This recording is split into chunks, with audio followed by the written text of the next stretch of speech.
Buenos días con todos, bienvenidos al curso de Psicogenética Humana. Empezamos un nuevo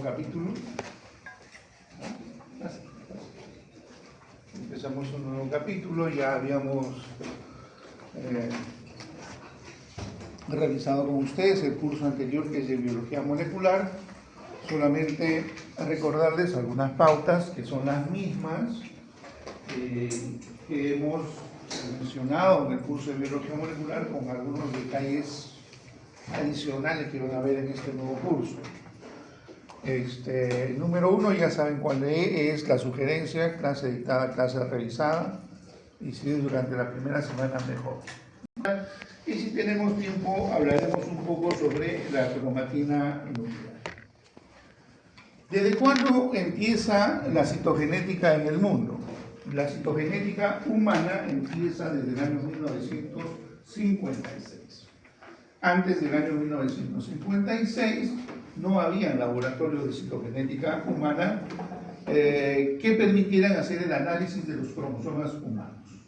Fueron estos dos investigadores, Joachim Gio y Albert Levan. Joachim Gio hizo sus estudios de estos cariotipos, de estos cultivos, en la Estación Experimental de Laura Day en Zaragoza, en España, mientras que Albert Levan lo hizo en el laboratorio de cromosoma y cáncer del Instituto de Genética en Suecia. Entonces, ellos, independientemente, por separados, empezaron a hacer sus procedimientos y procesos de cultivo de células para obtener cromosomas humanos, para determinar el número de cromosomas que había en el ser humano.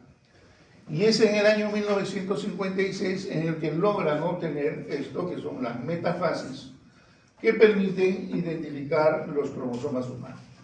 Y eso fue la primera gran sorpresa que se llevan estos investigadores, y obviamente que se llevan también todos los genetistas en el mundo.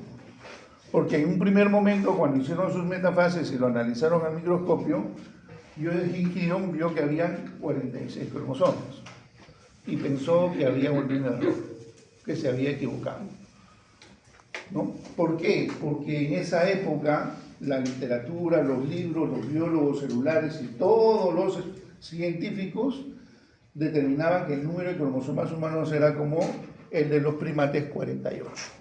Entonces, cuando uno agarraba un libro del año 1940, decía que el número de cromosomas humanos es 48. Entonces, todo el mundo pensaba que eran 48 cromosomas. Pero cuando él ve y cuenta, ve que solo hay 46. Por eso que se sorprende, ¿no?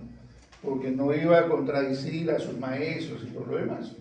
Entonces, paralelamente, consulta con Albert Levan, que también hace estudio de estas metafases, y ambos, ¿no?, se ponen de acuerdo al observar que habían 46 cromosomas. A partir de ahí se rompe el paradigma de que el ser humano tiene 48 cromosomas y tiene solamente 46 cromosomas, 23 pares, lo que ya ustedes conocen.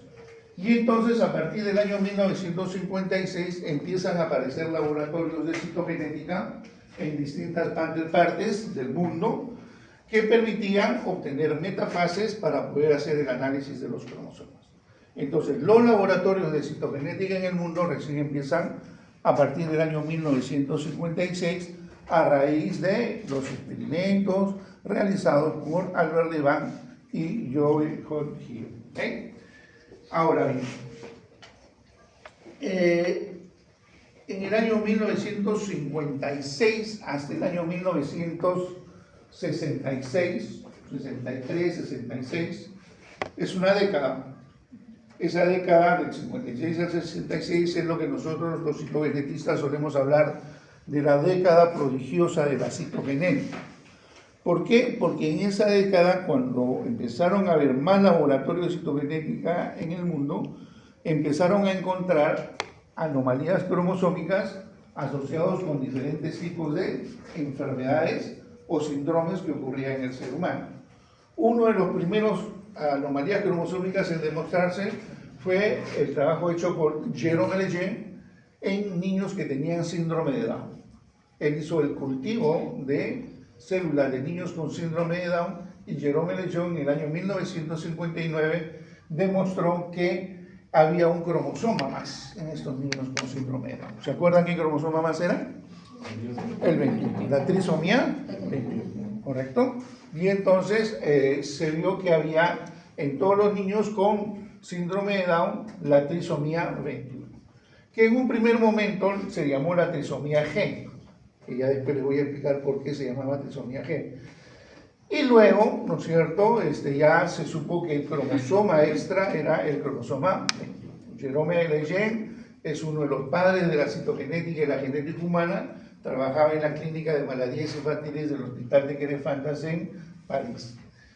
Eso fue lo primero, y simultáneamente casi Klaus Paton demostró en niños que nacían con malformaciones congénitas múltiples una anomalía cromosómica. Y esa anomalía cromosómica que le llamó el síndrome de Paton era la trisomía 3. ¿Okay? De igual manera, John Edwards, por esos mismos años, encontró que había también niños que tenían ciertas características clínicas en el momento de nacer, como microcefalia, que presentaban superposición de los dedos, comunicación interventricular, presentaban hipertelorismo y una serie de malformaciones congénitas. Encontraban que estos niños tenían la trisomía del cromosoma 18 o trisomía E, que es el síndrome de Edwards, ¿correcto? Ya en la década de los 60, en el año 1963, básicamente se empezaron a descubrir una serie de anomalías cromosómicas relacionadas con las alteraciones cromosómicas sexuales. Entonces, en el año 63, 65 se demostró que había la monosomía del X en el síndrome de Paton, en que en el síndrome de Klinefelter había ganancia de un cromosoma X en el varón, que es el XXY. Se demostró la presencia del síndrome de triple X, las polisomías también de los cromosomas sexuales. Entonces, como ven, desde el 56 hasta el 66, prácticamente en esa década, es que se descubrieron las principales anomalías cromosómicas que ocurren en el ser humano, ¿no? El síndrome de Down, el síndrome de Paton, el síndrome de Edwards, el Turner, el Klinefelter, el síndrome de doble cromosoma Y, de las polisomías del X. Inclusive en esa época también se demostró una alteración en el cromosoma número 5, que es el que producía el síndrome de Cri-du-Chat o el síndrome de maullido del gato. Se le llama así síndrome del maullido del gato porque cuando nacen estos niños lloran y lloran exactamente como un gato. Entonces le pusieron síndrome de maullido de gato o de su descubridor, que fue Cri-du-Chat, ¿no?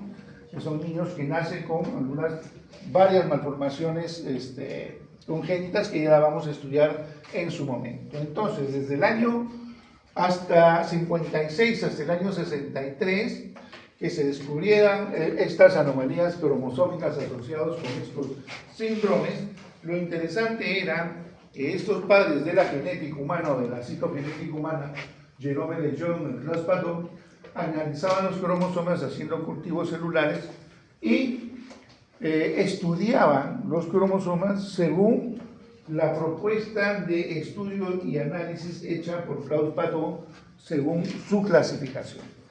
En el año 1960 hubo una conferencia que se realizó, la conferencia de Chicago, y en esa conferencia Klaus Paton propuso que se hiciera una clasificación de los cromosomas humanos, de los 23 pares, para poderlos analizar y estudiar mejor, porque cada laboratorio analizaba los cromosomas a su manera.